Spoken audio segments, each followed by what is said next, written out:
Hi, I'm Dr. Elliot Adam from ElliotOracle.com. I'm also the author of the award-winning Fearless Tarot, How to Give a Positive Reading in Any Situation, which I'm offering signed copies of at my website, ElliotOracle.com. And I'm also picking a card for people and writing a little message for everybody based on what my intuition is saying that card might mean for you. So if you're interested in that, you can always get the book at ElliotOracle.com.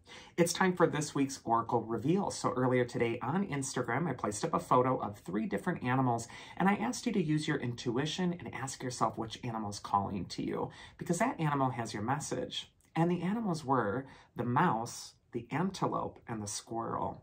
So if you're just joining me now, ask yourself which animal's getting caught in your head, because that animal has your message. For those of you who picked the mouse spirit, the card says, tend to the small things. And mouse is all concerned with the details. So if you're attracted to mouse this week, this might be a time to be a little bit more detail-oriented. The details do matter.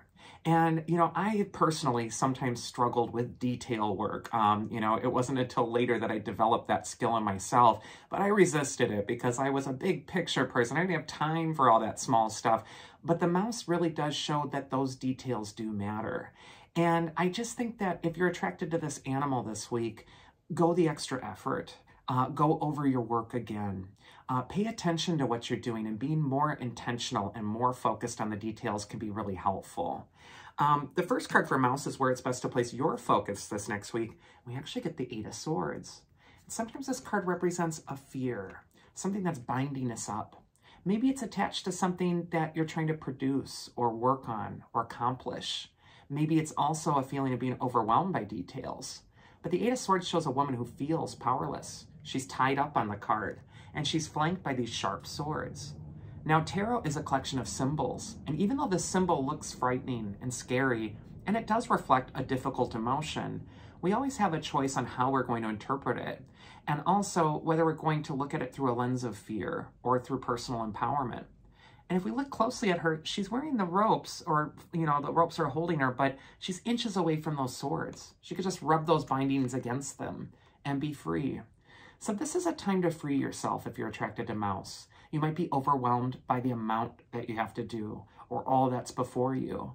But instead, we can repurpose those same thoughts that are making you afraid and let them be the tools of your liberation.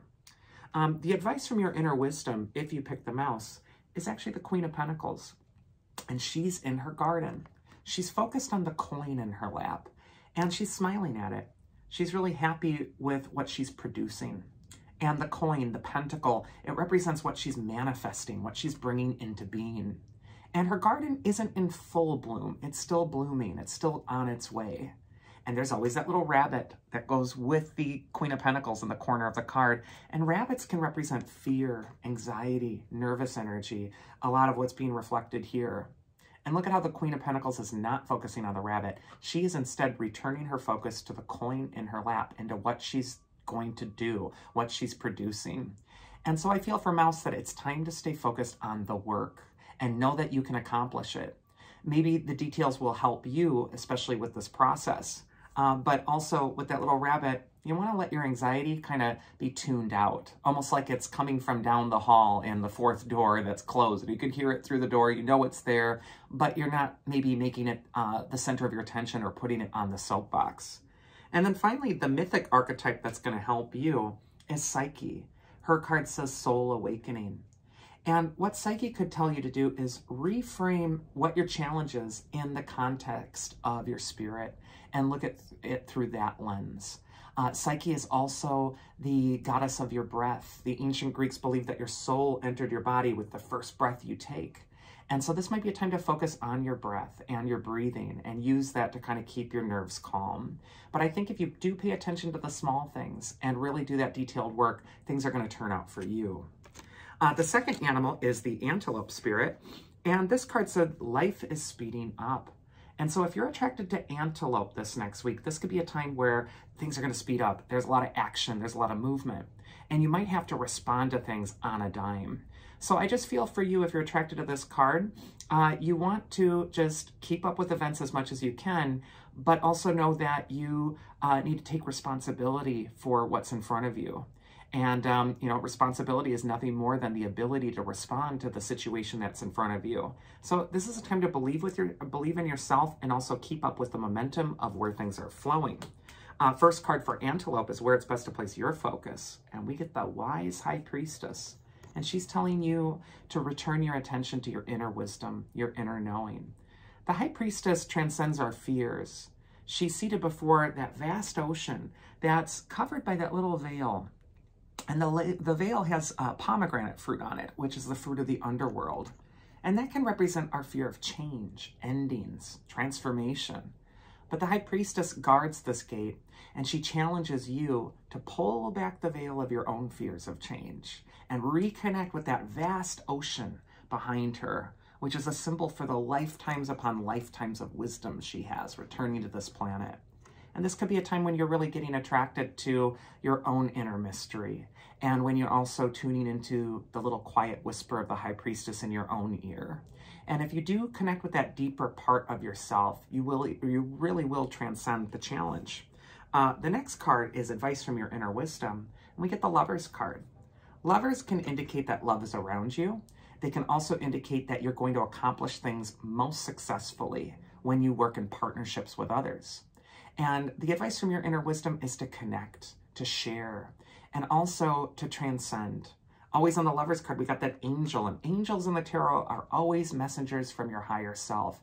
So is the High Priestess. So when we see two major arcana cards, it says you're doing a lot of inner work, some deep stuff this next week. And then the mythic archetype that will help you is actually Echo. And Echo represents unrequited love. She falls in love with Narcissus, and, you know, all she can do is repeat the past, repeat her call for him. And that's all she becomes, is just this echo, this voice. And what Echo could be saying is that it's time to stop repeating the past, stop returning to the trauma, and instead really go to a place where you're transcending it. And maybe it's time to let go of something that's been echoing in your own consciousness, something that's been kind of almost brainwashing you for too long that's no longer useful. And maybe just time to move on from that. And then finally, we got the Squirrel spirit. And this card says, believe in yourself. And you can believe in yourself. Squirrel gets prepared. It saves up all the nuts and the food for the winter. So this could be a time when you're making your own preparations. And so Squirrel is just telling you, be prepared. Know that you can do it. Know that you're going to be able to respond to this, especially if you start the work now, if you start getting a plan. First card for Squirrel is where it's best to place your focus. And we got a squirrely, miserly guy here who's holding these 4 coins really close to himself on the 4 of Pentacles card. The squirrel can sometimes be a hoarder in its shadow aspect, and so is this figure. Sometimes the meaning of this card is that you need to stop being so afraid of losing the security that you're hoarding it, you're hanging on to it so tight. This guy's holding onto these coins thinking they're going to make him secure, but he's miserable. You can just see his face there. And so a lot of times this card will indicate it's time to release the baggage or the thing that you're hanging on to that you think is going to make you secure, but it's actually making you miserable. The second card we got is advice from your inner wisdom. And this is going to show you how to release some of that materialistic burden or challenge. And the 8 of Cups is just saying it's a time to do some soul work. The figure on this card is returning to the land of water and grottos. And the eclipse is happening where the moon is blocking out the sun. The moon's your inner self. The sun is your external self, the image you want to portray. So it may be time to let that inner self have its voice right now and listen to its call. And it also might be time to walk away from the very thing that's making you miserable. And finally, the mythic archetype that's going to help the squirrel is actually Medea. She's an archetype of magic. She was a princess who knew how to heal with pharmaceuticals. And Medea could indicate that this is going to be a time for you where you want to delve into your own magic, where you want to create your own solutions. Magic is nothing more than a change in your consciousness and a change in what you're focusing on. So this could be a time when you're being very intentional about what it is you're trying to accomplish. And also, this could just be a time where you really want to be conscious of where are your thoughts focused? Are they focused on the past or holding on to something that's not making you happy? Or are they focused on your authentic self?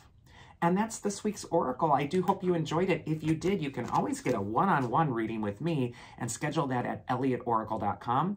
Otherwise, I hope you all have a safe and happy week, and I look forward to seeing you again here next time.